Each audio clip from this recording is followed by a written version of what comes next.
우리가 다 아는 사실이지만 인생은 나그네입니다. 너무나 잘 아는 사실이요 진리입니다. 부인할 수 없지만 이상하게도 사람들은 이 세상을 떠나야 한다는 것을 망각하고 싶어 하는 것 같아요. 두려움 때문이죠.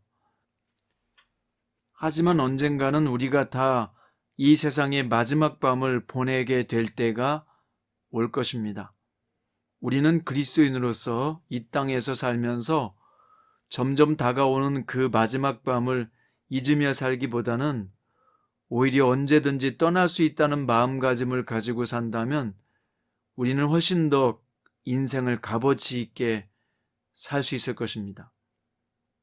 예수님은 제자들에게 바로 이런 태도를 갖고 살라는 뜻에서 예루살렘의 멸망과 세상 종말을 함께 가르치셨습니다. 오늘 말씀은 누가복음 21장 25절부터 38절까지입니다. 그 중에서 34절부터 36절까지 읽겠습니다. 너희는 스스로 조심하라. 그렇지 않으면 방탕함과 술취함과 생활의 염려로 마음이 둔하여지고 뜻밖의 그날이 덫과 같이 너희에게 임하리라.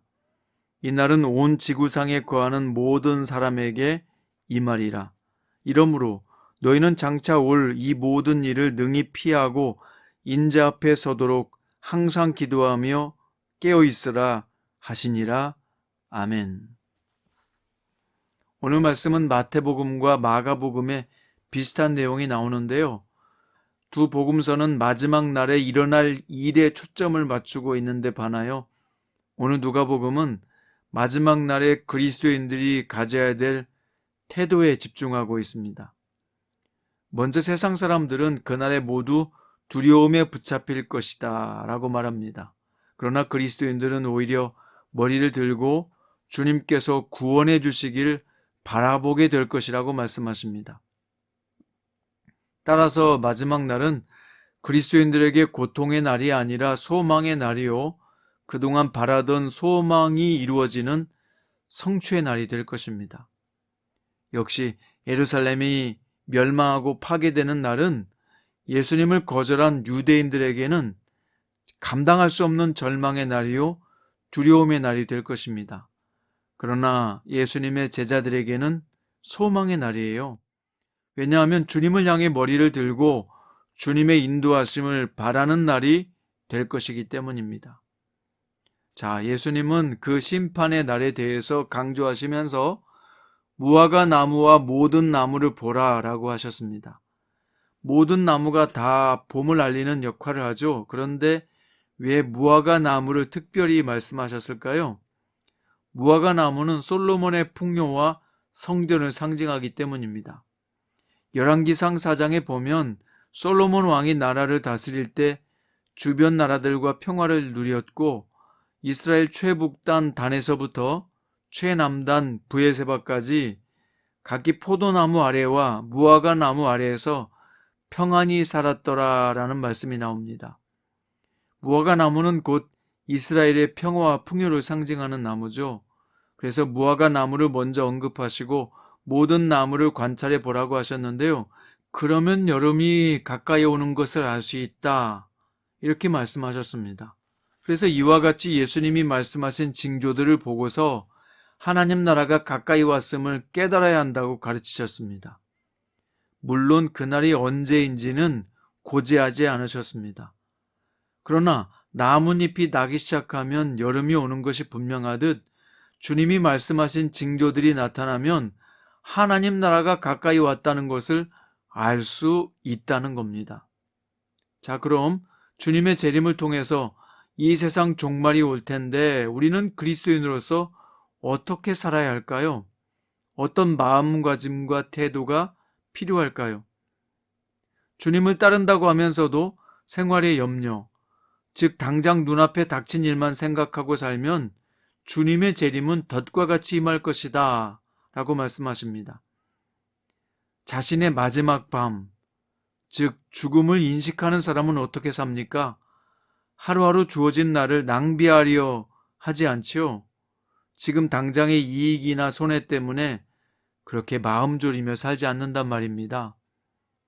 하나님 나라를 바라보며 사는 사람은 가장 중요한 삶의 지침이 있어요.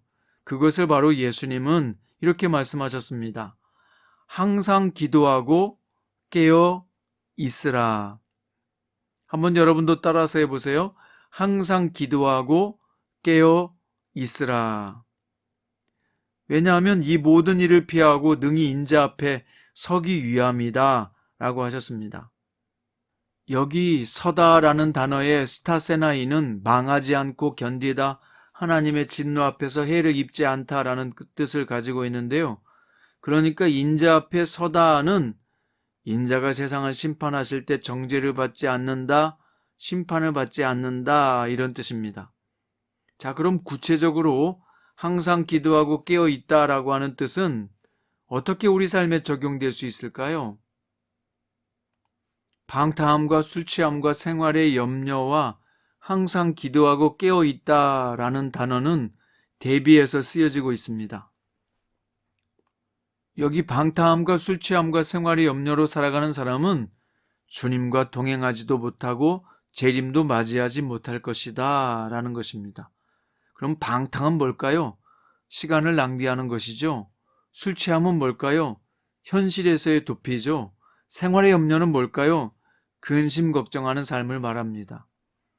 바울은 빌립보서 4장 6절에서 아무것도 염려하지 말고 다만 모든 일에 기도와 간구로 너희 구할 것을 감사함으로 하나님께 아뢰라 라고 했습니다. 염려하지 말고 하나님께 아뢰라. 이것이 바로 염려에서 벗어나는 방법이죠. 그러면 예수 안에서 너희 마음과 생각을 지키시리라 라고 말씀하셨습니다. 또 우리는 왜 항상 기도하고 깨어 있어야 할까요? 마태복음 26장 41절에 보니까 예수님께서 시험에 들지 않게 하기 위해서이다 라고 말씀하셨습니다. 여러분, 우리는 근본적인 죄인이라서 가만 놔둬도 시험에 들게 돼 있어요. 낙심하게 돼 있어요. 절망하게 돼 있어요. 실망하게 돼 있어요. 그런데 시험에 들지 않게 하기 위해서는 깨어서 기도해야 된다는 것입니다. 많은 사람들의 기도 제목을 보면 현실적인 필요가 많지요. 그러나 성도는 영적으로 깨어서 기도한다는 것이 훨씬 더 중요한 기도 제목입니다. 늘 죄와 시험에 빠지지 않도록 기도해야 한다. 언제나 주님과의 친밀한 관계를 유지하도록 애써야 한다.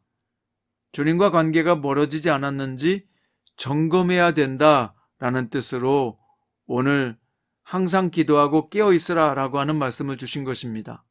그래서 우리는요, 어려울 때도 기도하지만 평안할 때도 기도해야 합니다. 병들었을 때도 기도해야 되지만 건강할 때도 기도해야 합니다. 우리는 평안하면 기도가 수월해질 수 있잖아요.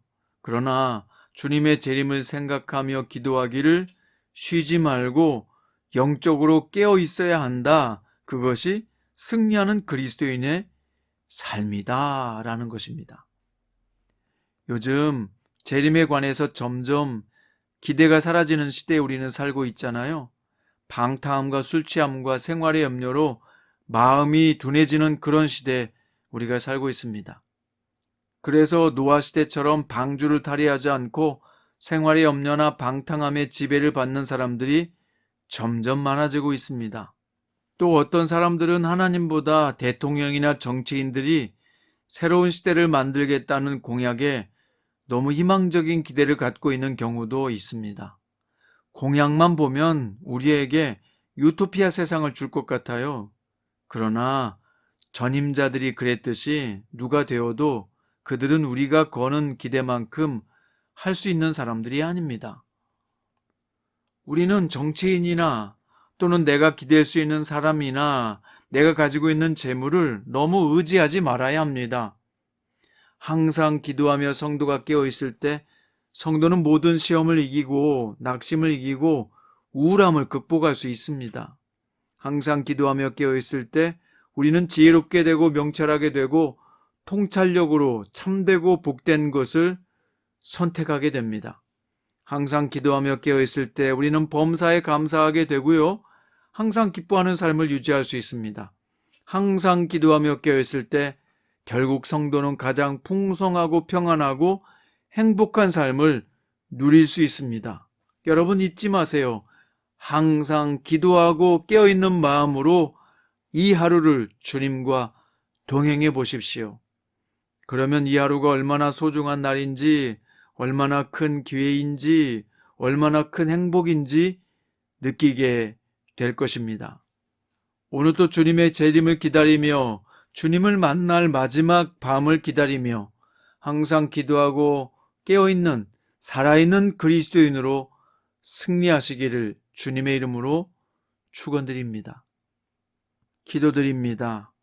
주님, 항상 기도하며 깨어 있어야 된다고 말씀하셨습니다. 주님, 우리가 방탕함과 술 취함과 생활의 염려로 그렇게 마음이 둔해지며 살지 않게 하시고 오늘 또 항상 기도하며 깨어있는 성도의 삶을 신선하게 유지하게 하여 주옵소서. 예수님의 이름으로 기도드립니다.